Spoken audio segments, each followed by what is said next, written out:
اللہ تعالیٰ عنہ نبی پاک کے صحابی ہیں، کافروں نے گرفتار کر لیا۔ حدیث پاک ہے، سزائے موت سنا دی گئی، سزائے موت سنا دی گئی، تختہ دار پہ کھڑا کر دیا گیا، گلے میں پھندا ڈال دیا گیا۔ ابو سفیان قریب آئے، ابھی انہوں نے کلمہ نہیں پڑھا تھا، اسلام قبول نہیں کیا تھا۔ کہتے ہیں خبیب کیا تو چاہے گا تیری جگہ پر محمد ہوتے اور تو اپنے گھر میں بستر پر آرام کر رہا ہوتا؟ خبیب رضی اللہ تعالیٰ سن کے کہتے ہیں تیرا منہ کالا ہو، تیرے منہ میں خاک پڑے، خدا کی قسم ہے تو یہ بھی برداشت نہیں کر سکتا میرے نبی پاک کے پاؤں میں کوئی کانٹا چبھے، مجھے تو ان کی یہ تکلیف بھی برداشت نہیں ہے۔ یہ لوگ رسول پاک کی نظر سے بنے، آپ کے تعلیم سے بنے۔ میں آپ کو جو عرض کرنا چاہتا ہوں، اگر خدا کی قسم نبی پاک نہ ہوتے، کوئی قرآن پاک کا حافظ ہی نہ ہوتا، نبی پاک نہ ہوتے کوئی دین کا عالم نہ ہوتا، نبی پاک نہ ہوتے کوئی قرآن پاک کا مفسر نہ ہوتا، نبی پاک نہ ہوتے کوئی محدث نہ ہوتا، نبی پاک نہ ہوتے کوئی اللہ کا ولی نہ ہوتا، نبی پاک نہ ہوتے ایسے شفیق باپ نہ ہوتے، نبی پاک نہ ہوتے رحمت والی ماں کی جھولی نہ ہوتی، نبی پاک نہ ہوتے خدمت کرنے والی اولاد نہ ہوتی، نبی پاک نہ ہوتے تو پیار کرنے والی بہن نہ ہوتی۔ نبی پاک آئے تو یہ سب رحمتیں ساتھ آئیں۔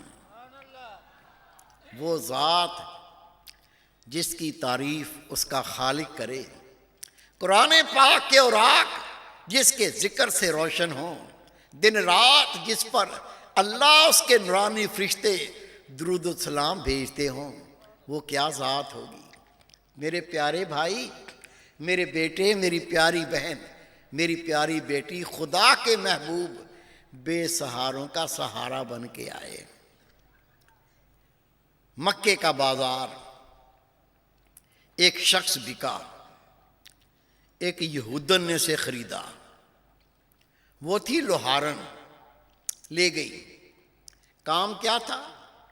وہ لوہارن کلہاڑیاں بناتی، تلوار بناتی، نیزے بناتی، اور سارا دن یہ غلام بھٹی جھونکتا اور تھوڑا لے کر سارا دن اس سے یہ محنت کراتی، اور جب رات آتی پیٹ بھرتا نہیں تھا، آدھی روٹی دے کے گھر سے نکال دیتی، اور وہ باہر دروازے کے اوپر باہر جا کے لیٹ جاتا، رات گزر جاتی، صبح پھر یہی کام۔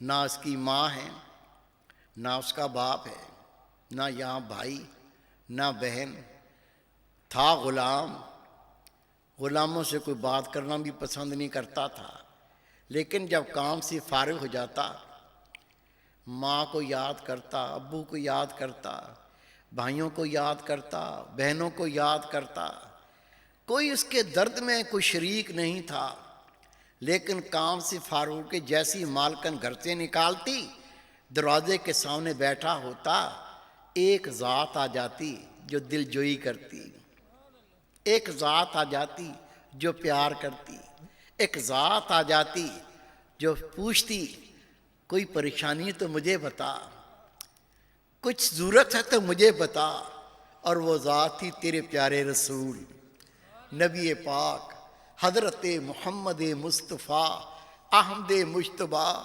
نور مجسم صلی اللہ علیہ وسلم کی ذات گرامی۔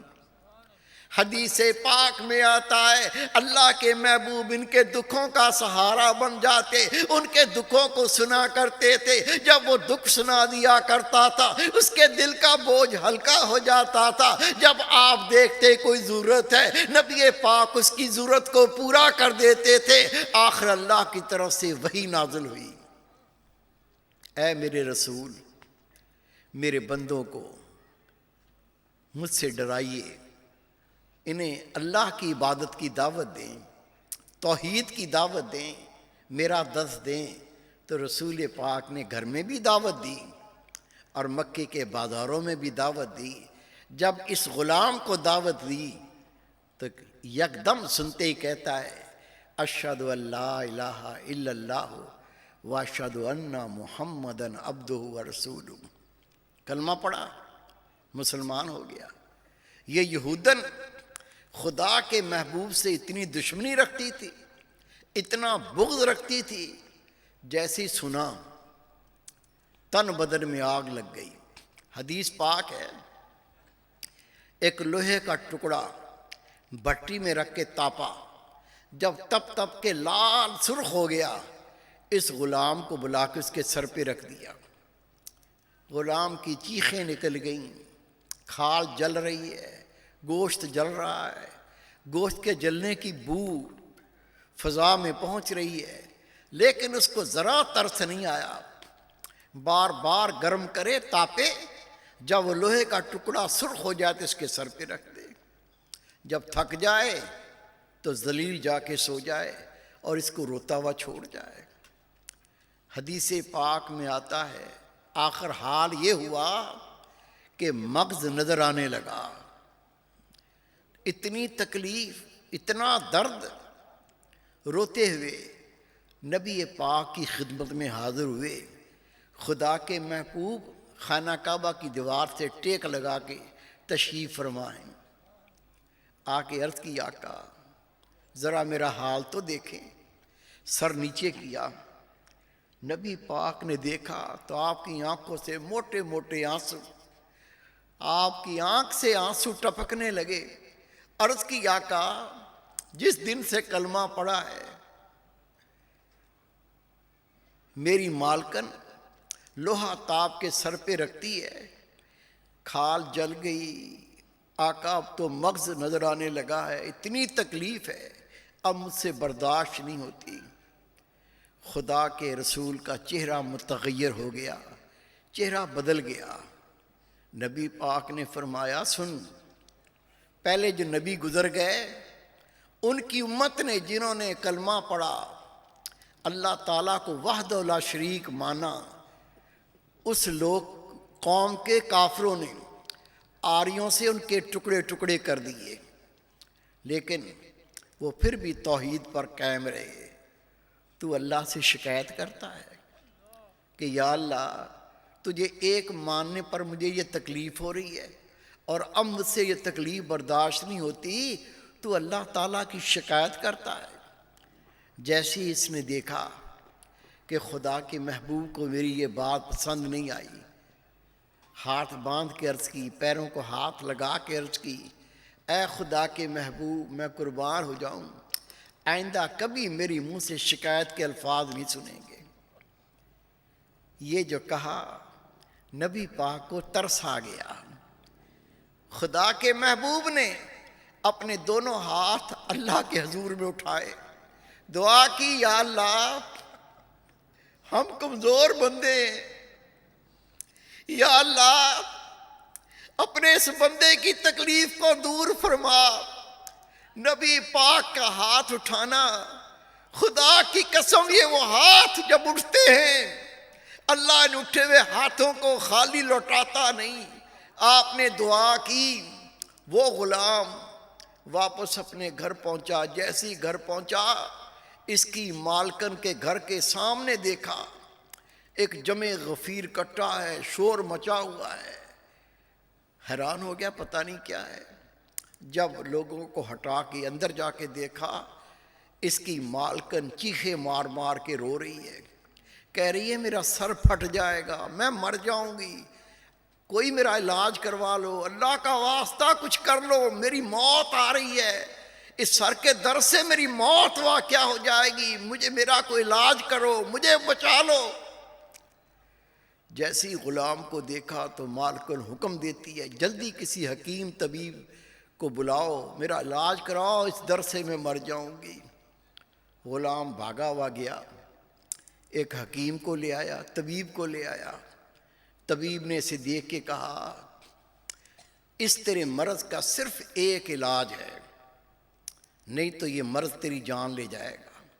وہ کہتی ہے جلدی بتا، جو کہے گا، میرے پاس دھن دولت کی کمی نہیں ہے، میں خرچہ کروں گی، میں علاج کروں گی، جلدی بتا، کہیں سر کے درد سے میری موت واقعہ نہ ہو جائے۔ حدیث پاک ہے، اس حکیم نے کہا مرض کا صرف ایک علاج ہے، لوہے کو بھٹی میں تاپو، جب تپ تپ کے لال سرخ ہو جائے تو سر پہ اس کو رکھا جائے، جب رکھیں گے تیرا درد دور ہو جائے گا۔ اس نے کہا مجھے منظور ہے، جلدی کرو۔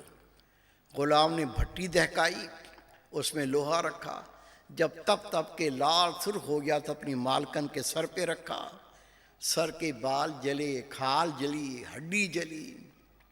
جیسی وہ ٹھنڈا ہوا پھر درد شروع ہو گیا۔ حکیم نے کہا اس کو ٹھنڈا نہیں ہونے دینا، اس کو پھر بھٹی میں تاپا، جب لال سرخ ہو گیا پھر سر پہ رکھا، اس کے اندر سے گوشت جلنے لگا۔ حدیث پاک میں آتا ہے اسی طرح یہ عذاب برداشت کرتے کرتے یہودن مر گئی، غلام آزاد ہو گیا اور نبی پاک کا خادم بن کے نبی پاک کا دین سیکھنے مسجد نبوی میں جا بیٹھا۔ میرے پیارے بھائی، میرے بیٹے، خدا کی قسم رسول پاک نہ آتے، ظالم معاشرہ، ظالم لوگ ہمیں تو پیس کے رکھ دیتا، نہ عزت محفوظ ہوتی، نہ مال محفوظ ہوتا، نہ کوئی کسی کا مقام ہوتا، نہ کسی کی عزت ہوتی۔ نبی پاک آئے ہیں تو مال محفوظ ہو گیا، نبی پاک آئے ہیں تو عزت محفوظ ہو گئی، نبی پاک آئے ہیں تو محبت کرنے والی ماں مل گئی، نبی پاک آئے ہیں تو شفیق باپ مل گیا، نبی پاک آئے ہیں تو ایمان مل گیا، نبی پاک آئے ہیں تو قرآن پاک مل گیا۔ نہ آتے تو خدا کی قسم کافر ہو کے مر جاتے، عذاب کے حقدار ہو کے مر جاتے۔